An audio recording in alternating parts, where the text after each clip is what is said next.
Okay, let's return to the action. Need a little break there, obviously.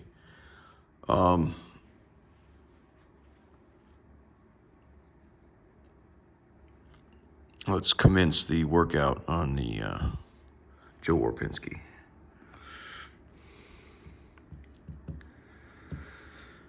Merry Christmas, by the way.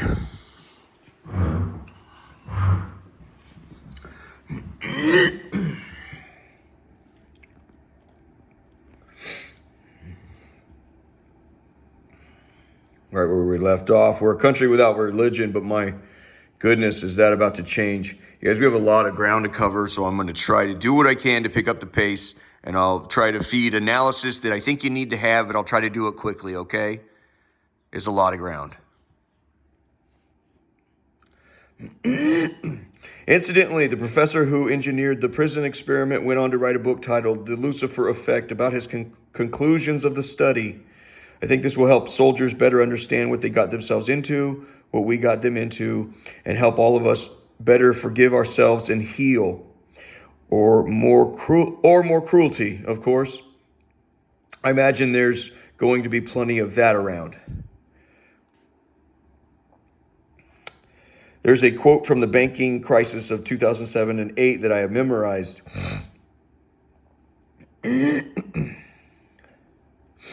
We live in an era of fraud in America. And it's not just in banking, but in government, religion, education, food, even baseball. And what bothers me is not that fraud is mean or fraud's not nice. It's that for 15,000 years, it's never ever worked, not once. People eventually get caught and they go to jail. I don't feel superior. I just thought we were better than this.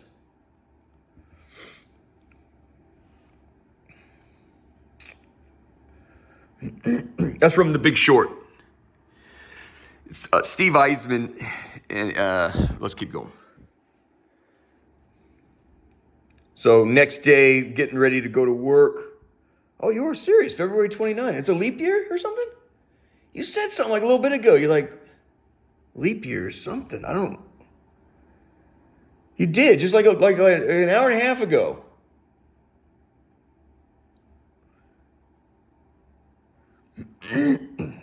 Anyway, morning. So I went up to Bernie Sanders' office yesterday to deliver your coup de grace, and I was in luck because the place was cracking. However, Bernie was so busy, he was actually giving an interview as he was running to the bathroom. It being late in the day, I resolved to do it some other time. Coup de grace just means where you're executed. It's French for cup of grace. You're showing somebody mercy by putting them out of their misery. Cup of grace. Coup d'etat is a cup of state. That's where you change the government, right? Coup de grace. A cup of grace. I'm going to shoot you in the head. So I went up to Bernie Sanders' office to deliver my file. I'm telling him I need the Pentagon to press these charges. You're going to press these charges against Laura and Omar, her partner. Is her chief partner over there that Jesus has informed me of. I said, you're going to press these fucking charges. I understand the outcome is something you and nobody else. Basically, I'm putting him on record as saying, making it clear he cannot bring these charges, because to bring these charges would bring the whole country down in shambles. And I'm saying I'm going to give what I have against you. I'm going to give it to Bernie Sanders. He's an independent, you know. I come from the right wing. Then there's progressives, of course. I like McCain. He was considered a maverick because you never knew which way he was going to go. If he liked your jump, he wasn't like committed to party. Like, I don't like that loyalty shit anymore. If I'm, you know, it's like the United States of America is like you turn into a game of Survivor. Well, I'm your buddy, so you look out for me, this and that. John McCain was considered a maverick. He's the guy who couldn't lift his arms up because he was a prisoner of war, and they held his arms behind him. He's hanging by his arms behind, and so he could never lift his arms up that high. He had that white hair, the shock of white hair from being a prisoner of war in Vietnam.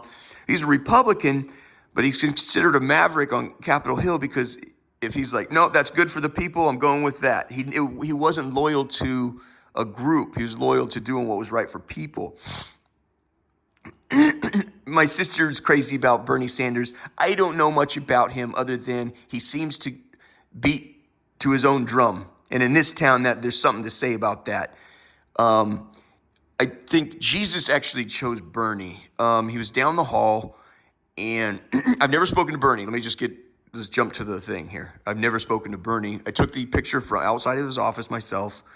Let's just keep going. But that happened. I did see Bernie. He was actually giving an interview. This gal, he's very generous. He was racing to the bathroom. This gal is taking an interview as he's going into doing number 1 or 2. This is very generous of him. He's clearly a very busy dude. But Bernie is, I think, very hard left. I don't know. I've never really studied him. It was clear to me that's the way Jesus wanted me to proceed. Good morning.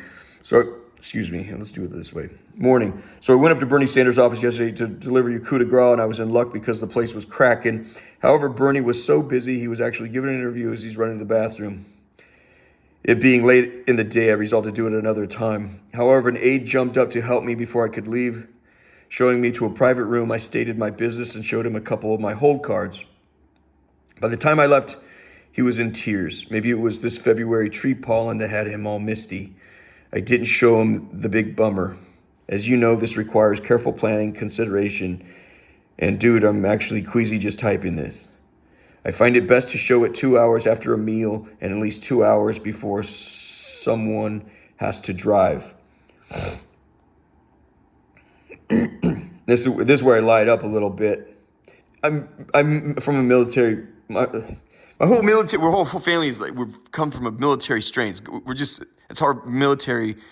We mix religion with patriotism, God, family, country. So right here, I fuck him up. Very personal here. So I change gears here. I grab a different gear. I find it best to show it to the video of. I don't have the video of the guy being shot, but I'm representing that I do. And I say, I find it best to show it 2 hours after a meal and at least 2 hours before someone has to drive. Apparently it's so bad it'll fuck you up. And this is where I change gears. I say, and if you have a problem with me sidling up to Bernie, fuck you. You fucking ruined democracy for all of us, asshole. Bernie would not be considered your first guy to support the military. I don't know a great deal about the man, but it appears that whatever music is playing here in DC, he's unable to hear it. And I think that's a fine distinction. The military serves at our fucking pleasure, and we call the bingo in this town. That means the House, the Congress, right down the street, Capitol Hill. We call the fucking bingo in this town. And the military serves at our fucking pleasure. Do you understand what that means, everybody? You understand? You do what the fuck we tell you, motherfucker. I've tried to illustrate. We the mob and motherfuckers in the penthouse. You're the guard dog.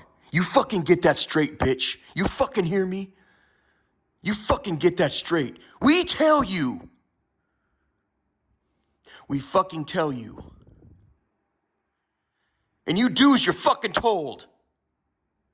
General Miley calling General Lee. The fuck you doing, homeboy? You ain't in politics, Slim. Know your place, son.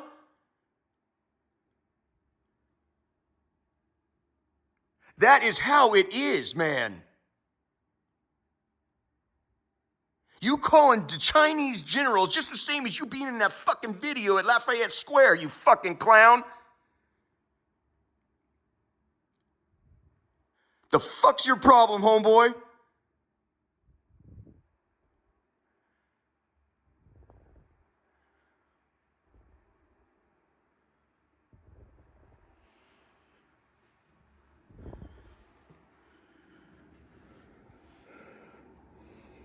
Military serves at our fucking pleasure, and we call the fucking bingo.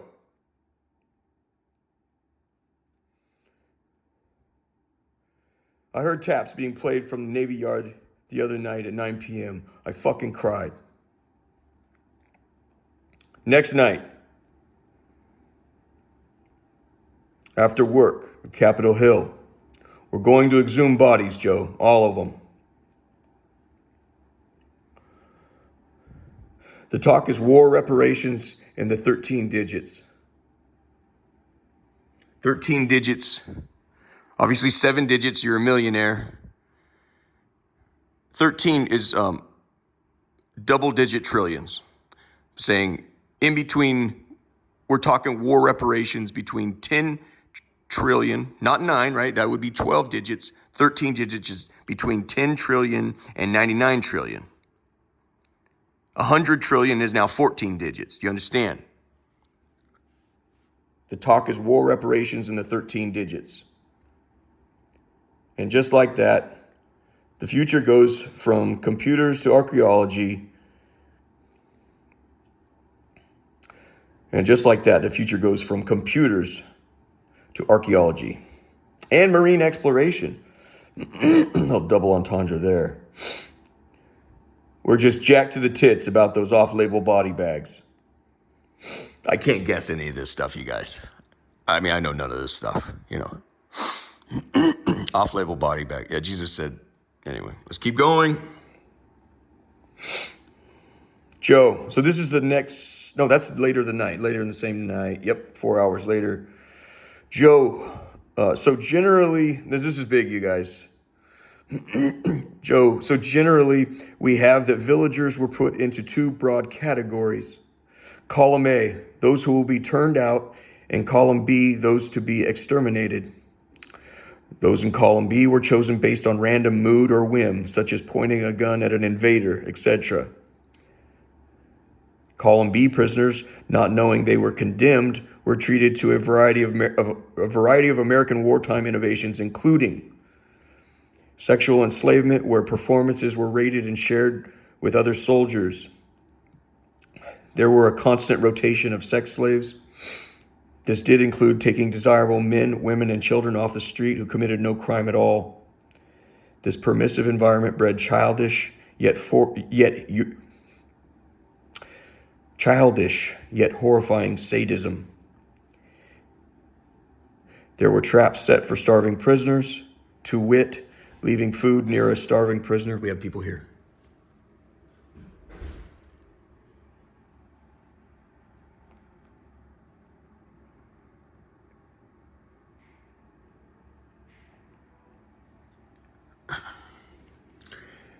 There were traps set for starving prisoners, to wit, leaving food near a starving prisoner.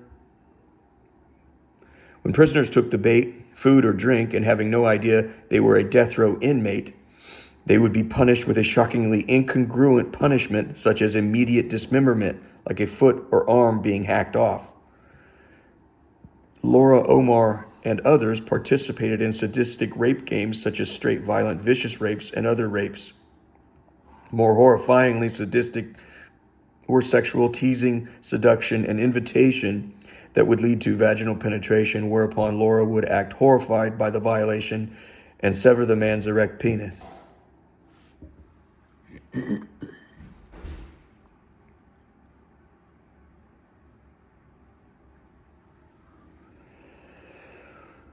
This act was repeated so many times as to invite study of the average time it takes for men and boys to bleed to death once the penis is severed.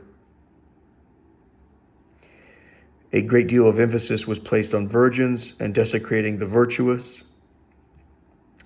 Men who had orgasms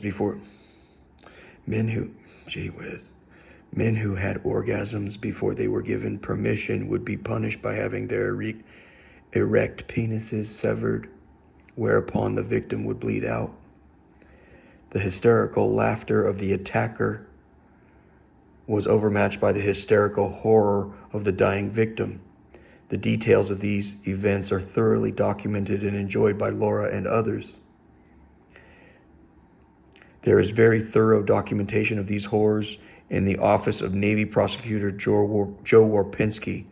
Now this should caused this change, you guys, right here, should have caused him the gravest concern. Did you pick up the change right there? Did you see the change in voice from me? I'm talking to him personally. This is a personal, vicious attack on a Navy officer. At that moment, he should have recognized this man is now speaking to a broader audience. Did you pick up on it? The hysterical laughter of the attacker was overmatched by the hysterical horror of the dying victim. The details of these events are thoroughly documented and enjoyed by Laura and others. Look at the change. There is very thorough documentation of these horrors in the office of Navy Prosecutor Joe Warpinski. I'm now talking to an audience. Perhaps this helped him shit his pants. Many years ago, Laura blew the head off a master sergeant. See picture above in this thread of messages, with an enemy assault rifle in front of her fellow Marines, and it was filmed. The video of this assassination is so horrifying it staggers the imagination of all who've seen it, and a copy of which has been confirmed many times to be in Joe Warpinski's possession. He sees I'm no longer talking to him, talking at him, but I'm speaking to an audience, mainly the Associated Press or ICIJ, International Consortium of Investigative Journalists. Instead of being arrested and receiving the death penalty, she was told she was a lunatic and to get out of the Middle East. The environment of sadistic torture helped cause her to misjudge her fellow Marines' tolerance of indiscriminate and radical violence. Prosecutors did not act because sadistic lunacy was the daily norm in this environment, and the trial would expose systemic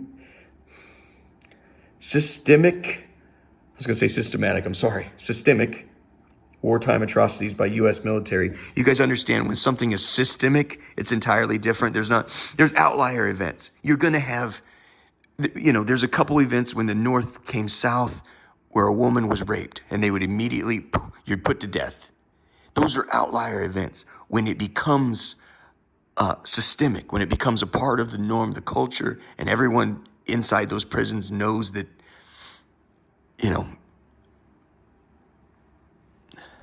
that's systemic. That's a different thing.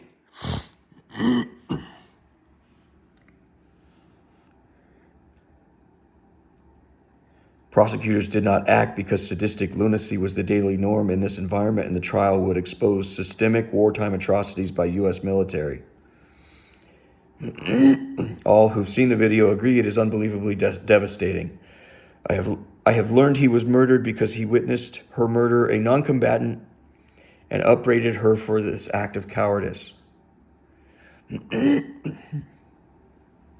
My investigation has produced results indicating he was a genuinely good Marine. There is, as agreed by many witnesses, a bonanza of horrifying photographs documenting everything in the case against Laura Jean Sullivan case in Joe Warpinski's office. Again, that should have alarmed him. He's now speaking to a broader audience. And in a sense, I sort of tipped my hand there. I've told him, Joe, this is happening. So I've tipped my hand even further where I'm now speaking to an audience. I'm telling you, this man has the documentation. He can see that I'm now speaking, So I'm tipping his hand. This is exactly what I've warned you it is. It's the end, pal. Several times here, I changed voices. I'm now speaking to a broader group. Much of Laura's wartime correspondence between her and her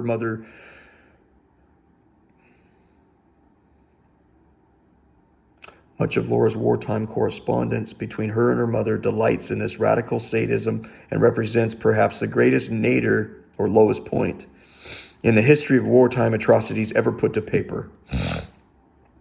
The failure to prosecute Laura would result in Laura going on to kill 4 more people, including her own father, of whom her mother was an accomplice. Also, a great deal of energy and innovation went into other modes of creative killing, including, you guys need to listen, also a great deal of energy and innovation. Let's experiment. Went into other modes of creative killing, including, but not limited to, death by extreme heat.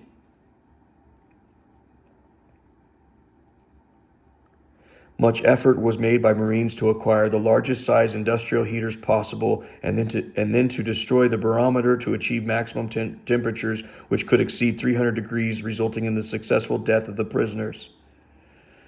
Temperatures and death times were excitedly pondered and celebrated. Put them in, you have an example, right? Put them in the room. Yeah, no, we'll get you to the emergency room. It was part of the game. They were back in remember in the terrorism. We'll get you back to the airport. Calm down. This is what gave birth to that junk. Do you understand? All this is very logical stuff. Sadly, we'll get you. That was what they took over there in the back of their head, was you can do anything you want to them because they did anything they wanted to us. We'll get you back to the airport. Everything's fine. So that's the trick, was they fuck them up and go, we'll get you to the ER. We'll get you to the ER. They did to us. We'll get you back to the airport. Everything's fine. We'll get you back to the airport. The American game was, we'll get you to the ER. We'll get you to the ER. And they get them into a room where the barometer was jacked with, and you could slowly heat it up. And this is where they would measure response time. How long does it take for a person to fall out once temperatures hit 200 degrees or something? Or, whatever. I don't know. I've never cooked anybody.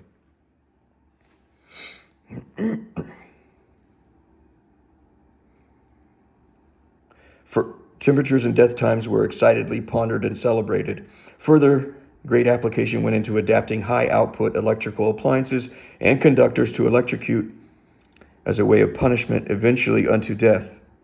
Food was also weaponized and poisoned, including being mixed with feces, urine, and glass. On one occasion, Laura said to have remarked, after Laura happened upon a prisoner Omar had previously viciously raped, she says, "Omar, you changed her." The examples of wartime atrocities by the U.S. military in the Middle East beggars shock and disbelief.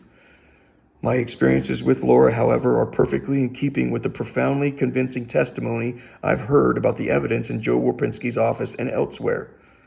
The War Department is finally cornered. I've insisted Warpinski prosecute Laura and threatened to drag him before Congress. Not only does he have the evidence in his office, I've had people in his office tell me they've seen it there. Despite the horrifying murder on video, he simply can't bring himself to charge her and expose the American atrocities. It's simply injustice everywhere you turn. The situation has finally devolved into Warpinski simply waiting for the FBI to show up and arrest him. Joe, many Nazis fled to South America after World War II. What did you have in mind? Oh, look at the time there on the next... Oh, later that night? Was it later that night? 12:22 a.m., March 1. Middle of the night. I think I woke up and I sent this. How long are you going to let me bat you around like a puppy? I remember getting worked out on by demons. I told a relative, I said, I feel like they bat me around like a puppy. I'm nothing. I can't. Anyway, so I kind of, I don't know, it was just nice to. How long are you going to let me bat you around like a puppy? Let's get it in. I learned that phrase from black guys on the South Side. I actually use GW. I learned that from that sweet gal. Yeah, she was wonderful. That young black gal. We worked by her. I think that was the first time I heard her getting it in or something. I said, "What's that mean?" She said, "Well, what do you think it means?" I said, "Oh, I see." So next morning. Yeah, you guys, it's an unrelenting attack. Like I said right in my last one, I said I finally got him cornered. You can't, obviously at this point, you can't let up. It would be here soon. Let's keep going. After the radical reversal of Stalingrad, when the Germans woke up and found themselves surrounded by the stunning Russian encirclement, being masters of warfare, they had only one gnawing question that they asked themselves day after day. Why have they not crushed us like fresh fruit? The Russians, like I said yesterday, the ambassador said, you just made the greatest error. You know, they were terrified of Germany because, Germany had all the momenta. The zeitgeist was they thrash. So, like I said, it was a rabbit watching a serpent approach, you know. So they fell back. It was finally, like I said, at Stalingrad, where the Battle of Stalingrad was so bad. This is where you got where you decimate an army. There's Russian soldiers, it's named after Joseph Stalin, Stalingrad. So they're like, this is where it stops. So they lined up their new fresh recruits coming out of the Eastern Russia. And I've said this before, it was so horrifying looking into Stalingrad, they wouldn't go. It's known as it's a human response. It's biology, man. You want to walk into that? You know, it's one thing when a nuclear bomb falls on you. It's another thing walking into a nuclear bomb. That's what they did. They refused to go so they'd go, you know, 1, 2, they line up the entire army. 1, 2, 3, 4, 5, 6, 7, 8, 9, boom, 10. 1, 2, 3. So it's a decimate. The root word there is decimal. So every 10th soldier was shot dead. Boom. And when they went down the line, they said, now go into Stalingrad. And they did.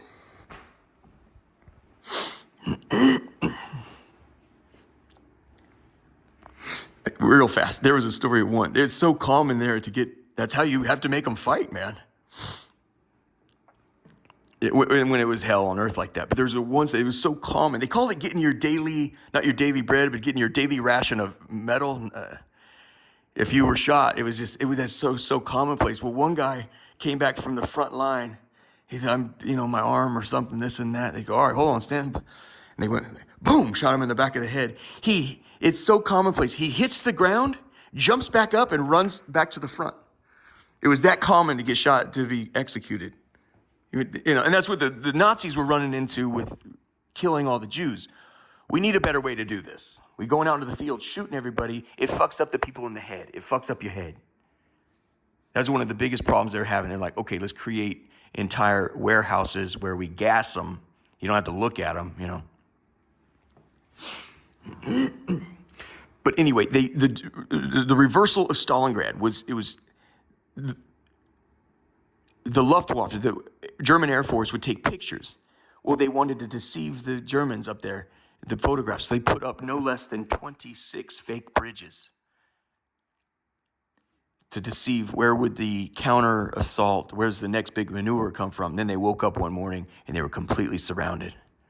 And it's the worst thing in the world. Because then, as they know, they just take their time we're going to crush you like fresh fruit. That's what happens. We've talked about the double envelopment at Cannae, right there out. Hannibal's is one of the biggest victories in history. The double envelopment. The only thing worse than that is which is more like a horseshoe, double envelopment, just like that on both sides. The only thing worse than that is a complete encirclement, which they finally had at Stalingrad.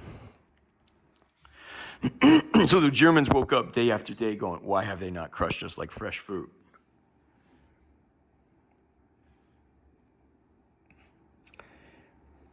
And the answer, as you know, was, oh, we getting there, baby. We getting there. Happy Friday, bitch. So now with that language, I'm making it clear. And it was somewhere around this point where Jesus informs me, we're not yet.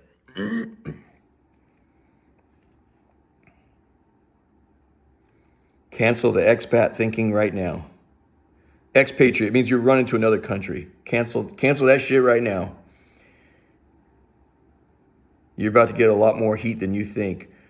I believed that when I finally forced your hand to arrest Laura, there is no question that she would get a triple tap.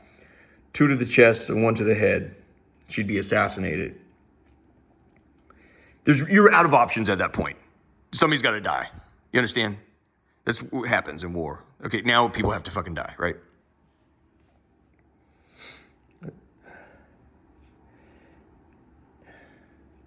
As a courtesy to the United States of America, I had 3 Moroccan nationals move into her home for her own safety on September 18 of last year. My instincts were right. I was about to tell you guys, this is where my instincts were absolutely right. I was about to tell you, this is where Jesus told me, you have just crossed the Rubicon. Meaning, the Rubicon, I think it was Julius Caesar, he crossed in. And once you cross over that river, it was like the die is cast, it's set. You're going to war. Once you cross that river, you're in. He had said to me, you crossed the Rubicon. Meaning, what you have done already is an act of war. And so when you cross over saying we're going to war, you must strike.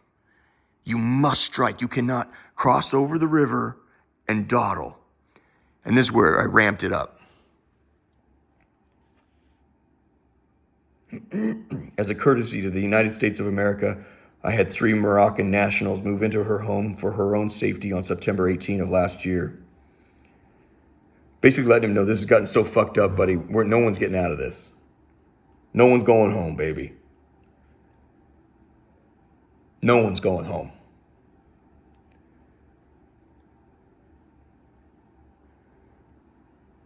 We did not intend to take her that early. There's some truth. Well, let's keep going.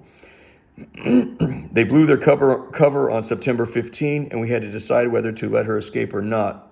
That was a Friday, I think. They invaded her home Monday, the 18th, and have not left. Incidentally, I remember that weekend as one of the most enjoyable of my life. Dig this. There is no real torture without hope. You guys sit on that one for a while. There is no real torture without hope. That weekend was pure attenuated panic for her. Like yours right now, you fucking bitch. Big Daddy's bail bonds. Let freedom ring, motherfucker. There is, however, the weensiest bit of trouble.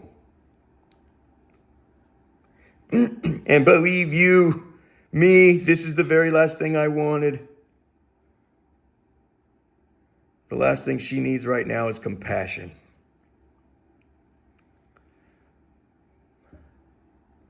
But the plan early on was no sex.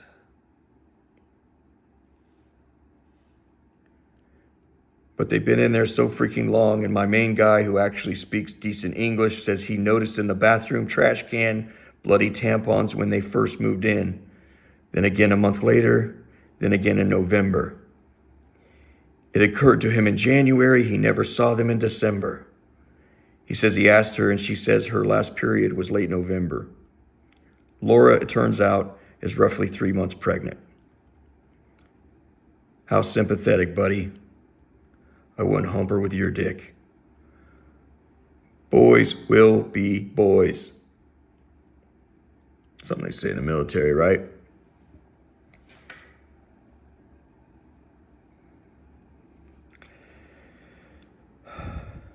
I've convinced them I can get $500,000 from Congress for her, which I can, with or without a vote.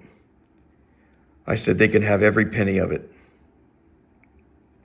Listen, Professor, I crossed the Rubicon on like my second text message. I told you I was going to shove this thing up your fat ass. I was genuinely shocked I had to repeat myself. No play on words here on his name, Warpimski. Now I feel like, at this moment, I think I got a little time to burn, so I just it was a massive assault I just delivered, so here I think I've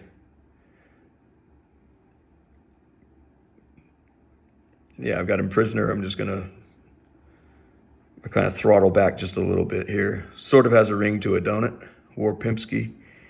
You ever heard of nominative determinism? It's the concept whereupon a person's name somehow has some influence or determinism on the direction of their life. Had a colleague many years ago. He was a fire marshal. He introduced himself as Marshall. I said, I'm sorry, but is it accurate to call you Marshall Marshall? He said, yep, that's exactly right. Nicest guy you could ever meet. He was there to rescue me once when I was trapped in a proverbial burning building. You don't forget things like that.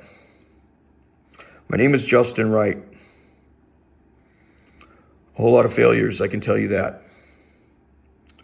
But I'm kind of obsessed with getting it right.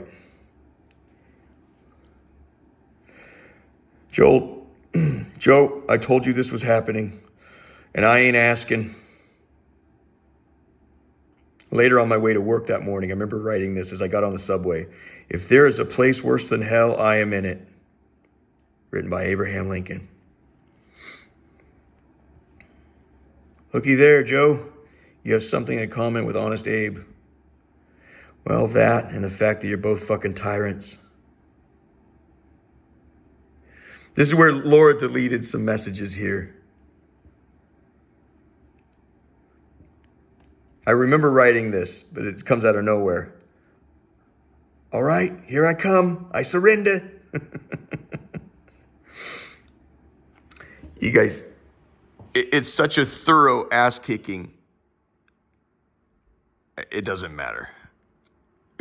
What do you say? There's 1,000 TKOs here, 1,000 knockouts. If she takes out 1 or 2 or 10, you get the point. If there's something in here that misrepresents the truth or misrepresents reality, I'm going to tell you.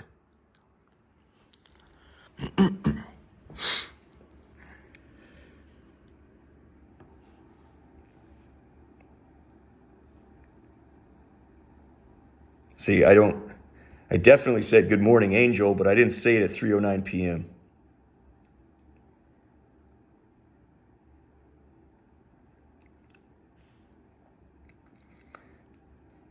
I think shit is going to get cranked up here. If there's children, just please use some discretion. You can sometimes not telling kids things can harm them, but you need to use certain things. Maybe you see it first and then you walk them through, I don't know. All right, man, you raise your own fucking kids. I'm just trying to give you some, it gets a little wartime here in a minute. You understand? Or here in a while.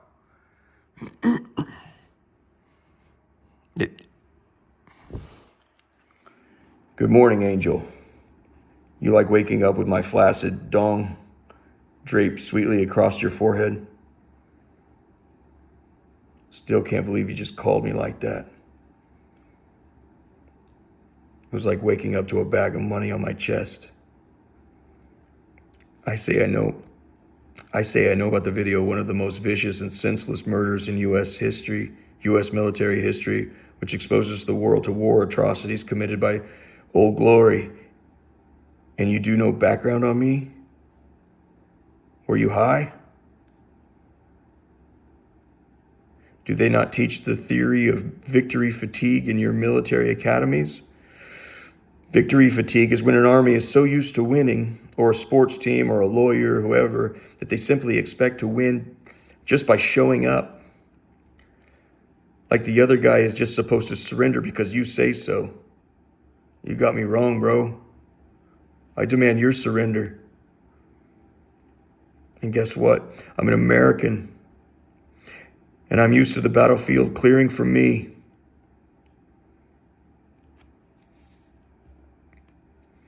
They said Japs were miserable to fight against because you'd shoot them and they just wouldn't go down. They just kept fighting. It was said you usually had to hit them 4 or 5 times before they went down. And that was because you finally hit them in the head or heart. You think because you have a Navy uniform, you represent the U.S. Navy? Let me ask you a question there, Professor.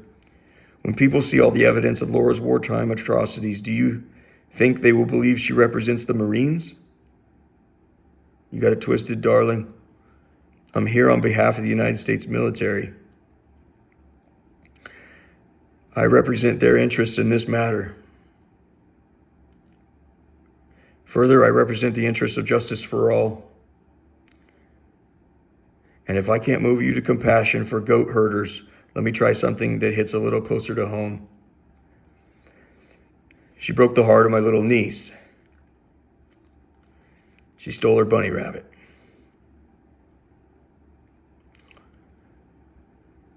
This was made possible because the U.S. military let a sadistic serial killer go free because she knew too much. And now the United States of America is going to make my little niece whole.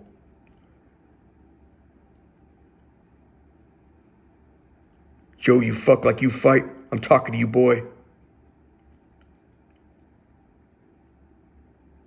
Want the intel on Laura? Bro, she's a prostitute that just lays there. I actually asked them boys. I jokingly referred to them as Alvin, Simon, and Theodore. I said, how's she fuck? Starfish? They said, no, like GHB. Some bitch. Thought that was the funniest thing. A hooker that don't hump. I said, tell her that's necrophilia, like humping the dead. Kind of like what I'm doing right now, bitch. Fucking a dead man in the ass.